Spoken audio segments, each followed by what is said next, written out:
এক মুঠো আকারের কাসিমের বাচ্চা এগুলো, ছোট তাদের পা, গড়ি গড়ি হেঁটে নেমে গেল অসীম সাগরে। এই নীল জলরাশি তাদের স্থায়ী ঠিকানা। সমুদ্রের জীববৈচিত্র্য রক্ষার উদ্যোগের অংশ হিসেবে দুদিনে ছাড়া হয়েছে ৩১৪টি সামুদ্রিক কাসিমের বাচ্চা।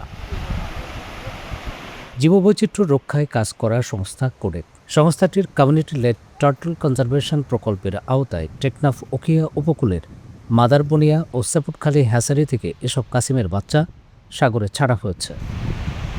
কোডেকের টেকনাফ ওকিয়া অঞ্চলের রিসার্চ ফ্যাসিলিটেটর লিয়াকত আলী জানান, প্রকল্পের আওতায় মা কাসিমের ডিম সংগ্রহ করে নিরাপদ পরিবেশে সংরক্ষণ করা হয় এবং সেখান থেকে বাচ্চা ফোটানোর পর সাগরে অবমুক্ত করা হয়। এই পর্যন্ত ১৫,৩০৮টি কাসিমের ডিম সংগ্রহ করা হয়েছে, যার মধ্যে সফলভাবে ৪,৪৬৯টি বাচ্চা সাগরে ছাড়া হয়েছে।